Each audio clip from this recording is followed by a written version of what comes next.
It's been a hell of a couple of weeks for EPA Director Scott Pruitt. In the last 2 weeks alone, I think we've had at least 10 new scandals pop up. Misusing his staff, trying to get his wife a franchise at Chick-fil-A, buying hundreds of dollars worth of pens that each cost over $100 a piece, the cost of his security detail. The list is seemingly endless.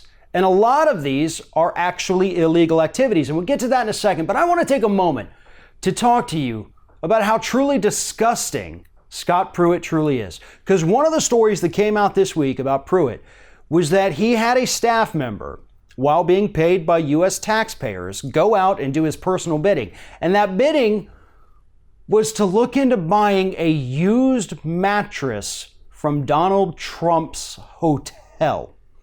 Now, before we get into why that's just completely disgusting, let's take a minute to talk about this. Scott Pruitt is not like every other member of the Trump administration, or most of them. He's not the kind of guy who has tens upon tens of millions of dollars in the bank, or even $1 billion in the bank, as some of them do. But Scott Pruitt is still, according to estimates, a millionaire. All right? According to a Vanity Fair analysis of him, he's got roughly about $1 million in physical assets. Total cash value would be about $5 million. So Scott Pruitt, conservatively, or maybe even generously, is worth about $5 million, okay? If you're worth $5 million, if you're worth $1 million, if you're worth $500,000, why in God's name would you want to buy a used hotel mattress? I mean, let's forget for a minute that it was from a Trump hotel, because that doesn't really matter.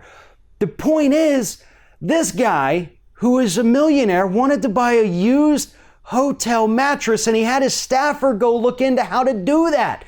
I hope he also asked that staffer to pick up a heavy-duty black light, because you're going to need it if you're wanting to buy a used hotel mattress. I'm not kidding when I say that that's probably one of the more disgusting things we have seen come out of Scott Pruitt.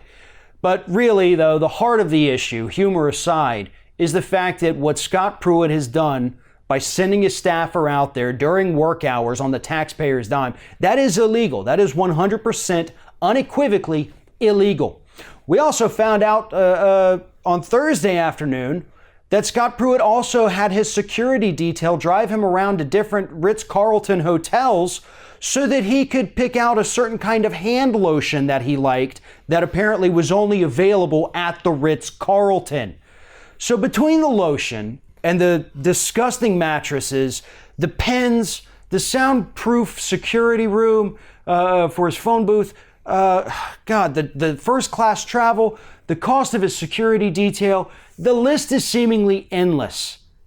And yet still the Trump administration stands by him, as do many Republicans, because he's doing everything they wanted him to do. They can suffer a few scandals here and there, even though a bipartisan majority of people in this country want Pruitt gone, and that includes Fox News, who's taken to trolling him on Twitter.